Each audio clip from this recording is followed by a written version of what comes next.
Hi, my name is Rob King. I bowl in northern Utah. Chad drilled this ball up for me. It's a pin up. It's reads up on the lane a little quicker. On some of the tournaments I've gone to, I've started with my Proton, and then once the lanes start to break down a little bit, I would definitely go to this DNA Coil. So I think that would give me the read and the look I would be looking for. If you're a speed dominant bowler like myself, and you throw in anywhere from the low 17s to 18s, that's about where I am. This is definitely a ball that will give you a look that it'll roll up and it'll still finish and hit the pins hard.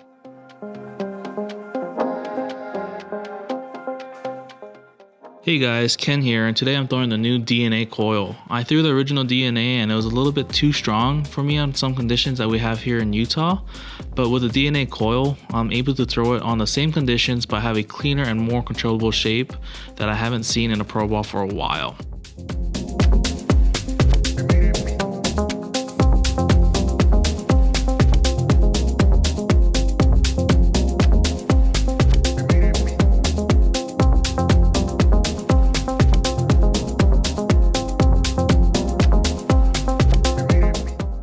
The DNA Coil.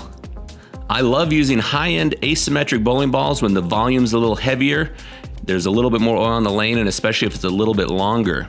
Now typically, I'll have a hard time getting that ball through the pins the right way. But you can see with the DNA Coil that this ball continues to create some shape down lane and goes through the pins and never stops hooking.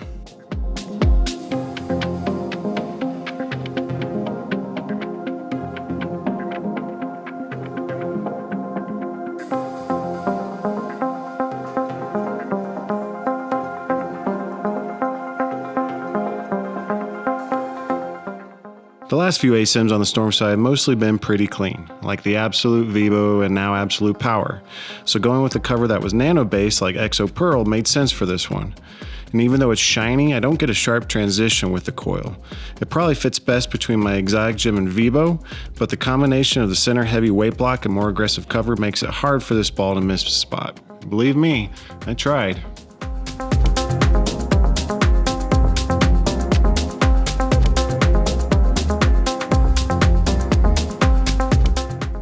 Hey Storm Nation, Hank Boomershine here. DNA Coil.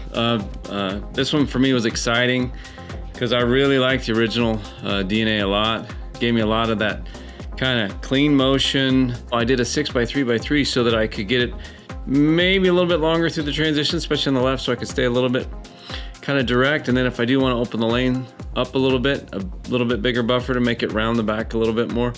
Kind of like the way this shape kind of gives me that little bit of kind of length, but definitely defined when it reads the spot.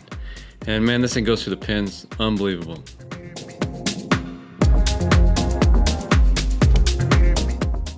What's up everyone, it's Dylan with the DNA Coil.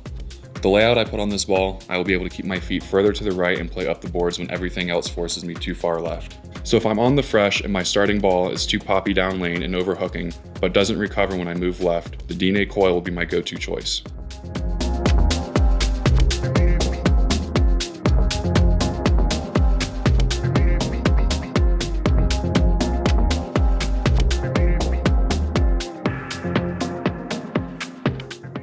Hey guys, Yannick the social media manager here, and today I'm throwing the DNA Coil. It is a stronger asymmetrical ball with a pro cover stock. This combination lets me move left to my comfort zone and trust that the ball will make it back, even on a longer pattern. This is the ball that I would definitely use if I start to see the lanes transition.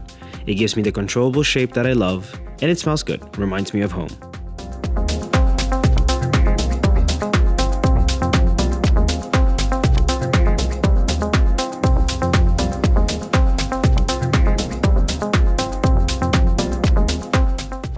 What's up y'all, Jayton here.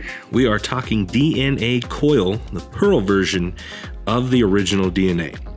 I threw my base 444s layout on this ball so I could kind of get a baseline look at the reaction this ball makes. The Pearl version of EXO is my favorite because it offers length without me worrying about if the ball will miss the spot down lane with as hard as I throw it. This ball is a hair cleaner than the Exotic Gem, but much smoother and more predictable than the Virtual Energy Blackout.